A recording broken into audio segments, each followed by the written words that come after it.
This segment of the show is brought to you by the PGA Tour Superstore. See why golfers everywhere are proud to call PGA Tour Superstore their golf pro shop. Visit them online at PGATourSuperstore.com. Now back to Chris and more of the show. And now back with me on the French Lick Resort guest line is Brian Jacobs. Let me remind you about Brian's background. He earned his undergraduate and master's degree of education at NYU. He became a PGA Assistant Director of Instruction at Ravenwood Golf Club up in Rochester, New York back in 2006, simultaneously becoming a staff instructor for Hank Haney Golf. 2010, he became the Director of Instruction at a Hank Haney Certified Instructor at Irondequoit Country Club up in Rochester. 2014, he became a lead instructor on the Golf Channel Golf Academy. 2015, he started the Brian Jacobs Golf Academy up at Ridgemont Country Club, also in Rochester, and I'm very excited he is back with me again tonight here on Next on the Tee. Hey, Brian, thanks for coming back on the show.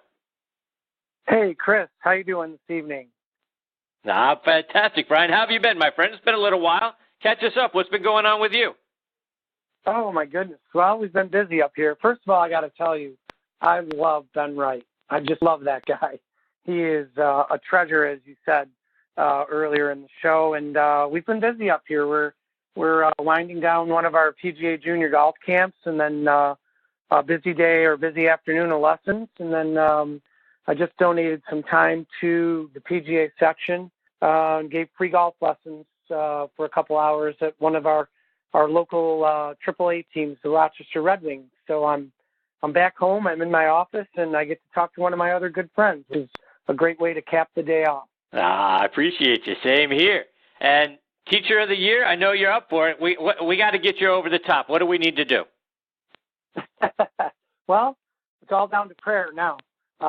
Just keep doing what we're doing.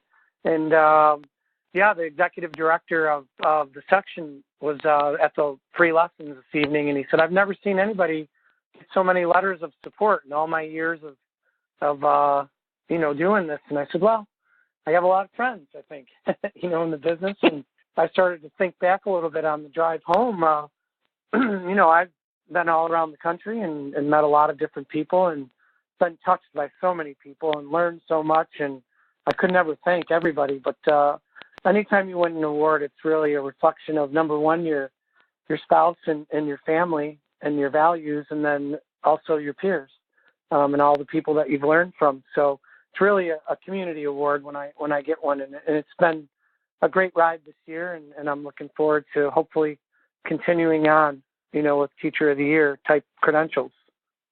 Well, we're pulling hard for you. Got fingers, toes, everything we can crossed, and doing a sign of the cross for you, my friend. Hopefully we get some really good news. So, but congratulations. I'm sure just to be this far is a huge honor, and you certainly deserve it. Well, I appreciate that. Thank you. So, Brian, let's talk a little bit about your golf academy. And when you get a new junior student that comes to, whether it's to a group lesson, private lesson, talk about what you go through and how you analyze their swing and figure out what they need to do in order to get better. We actually do a new student assessment with every student that comes, but in particular youth, we want to sit down with the parents or guardian, and then also the student, and make sure that they're a culture fit for us as well as we will be for them.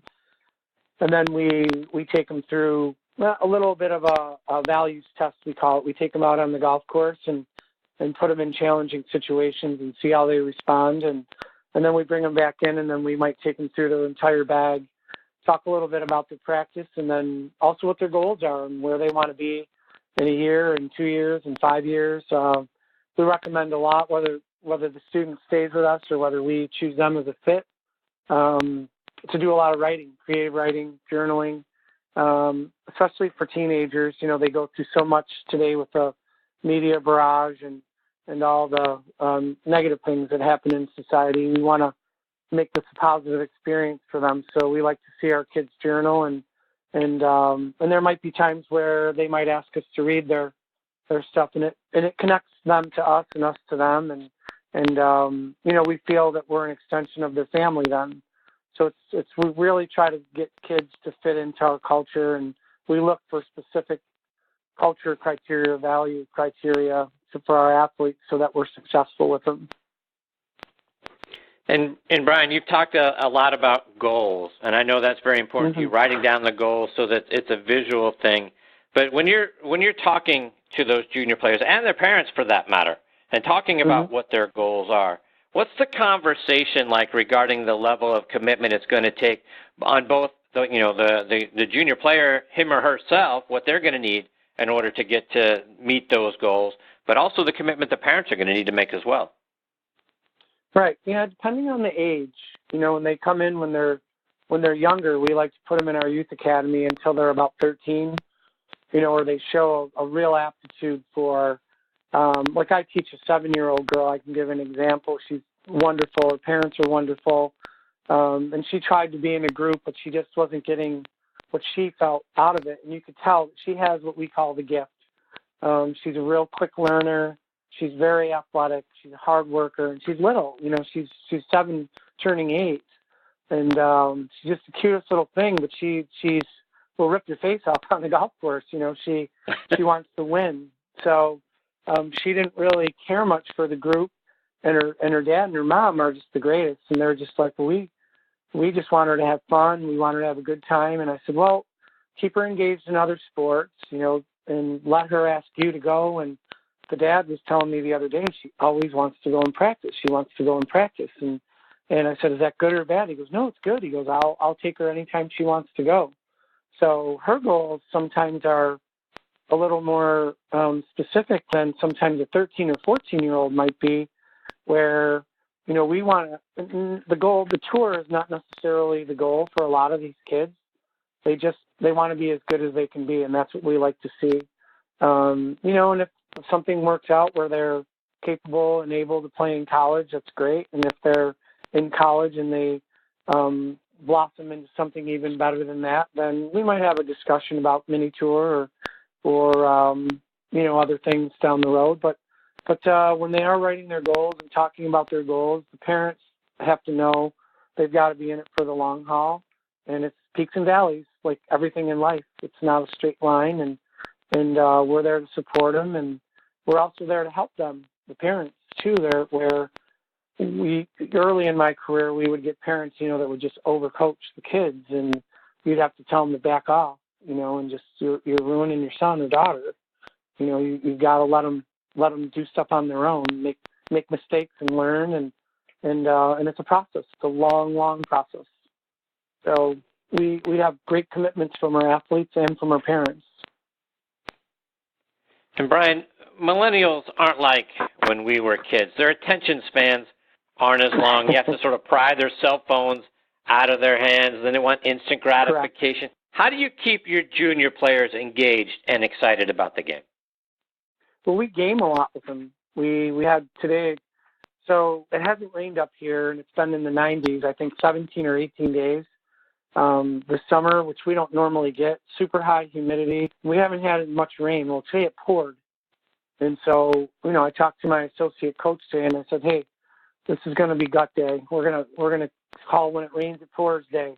We're going to pour in putts today, and we're going to have a competition in the rain. We're going to go out on the golf course, and we're going to teach these kids how to be tough. And we have 13 kids in our camp, and not one kid complained.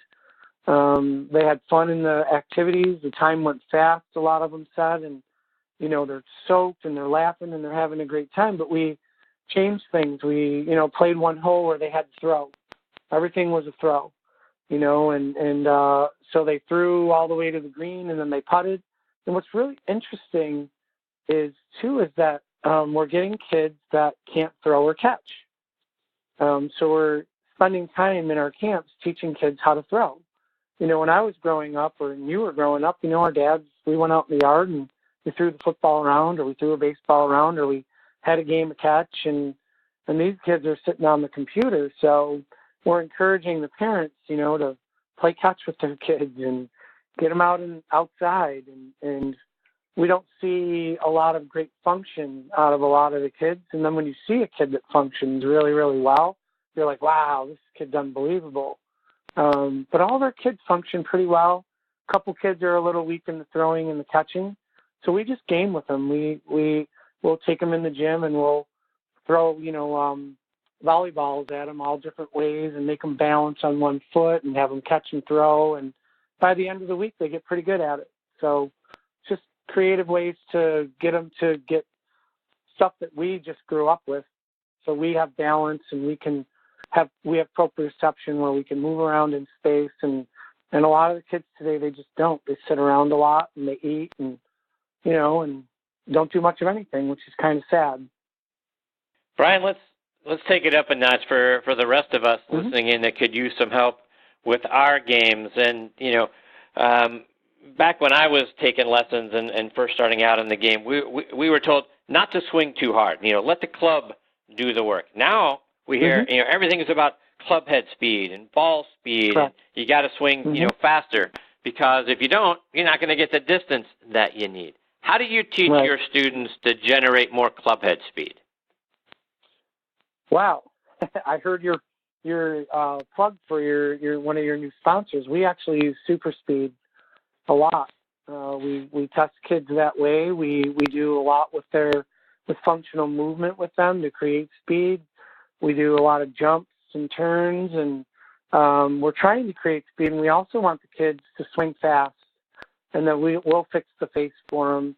Where we grew up and maybe played, we learned how to curve it. And maybe if you didn't hit it that far, it was okay. But now everybody needs to hit it far. I was down visiting a colleague in Philadelphia, and he had a girl that plays at Notre Dame, and she was playing on the Symetra. She got a sponsor's exemption, and the first thing he looked at was the driving distance, of all the girls that were leading the tournament. There was girls hitting at 3:01, Wow. And yeah, I mean, that was crazy. And I forget which the name of the tournament, but his girl hits at about 285, which for a girl it's amazing. To hit it that far. For a guy, it's amazing. I mean, and so to be able to compete, they have to hit it farther. They just have to. They've got to be able to drive it and play, and they've got to be able to hit it long with their irons and wedge it close. And so we talk a lot about speed. I talked to kids today about it. I said, just swing fast. We'll fix it. We'll get it done. But we want you to swing fast. And so, when they're kids, the swings are a little more reckless. And as the adults, they're a little more cautious. And so trying to instill speed in an adult is way more difficult than a child. So we use Super Speed quite a bit. And like I said, we use a lot of functional movement. Med ball throws and jumps and turns and quick throws and all different things like that to get them to speed up. Brian, just a couple more before we let you go. We've got our next guest, Mike Napoleon, hanging on the line. I'm going to get to Mike here in just a minute.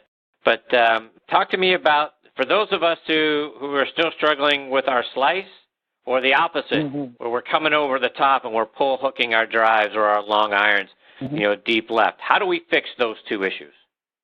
Well, I would start first with alignment and understanding that whichever way your chest and your toe line is, in general, there's a tendency for the club to move that way. So back when I learned how to play, everybody was aligning parallel left.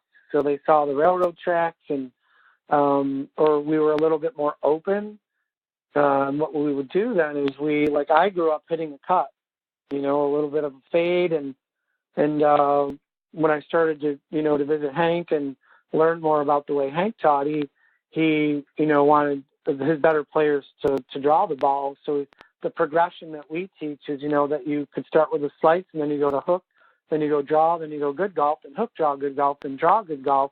But that all starts with, parallel right alignment, and then having the club has to move more into out instead of over the top. So we would adjust those positions for the player. Tonight, because we were at baseball, we were using a lot of baseball analogies with players that were stopping by for lessons, and all of them can relate. The right-handers could relate to hitting a home run to right field.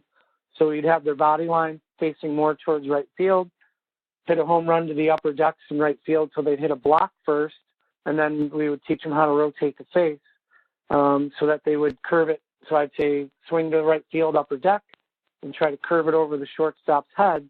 And we had people hitting beautiful draws in the nets, and they were like, oh, this is easy.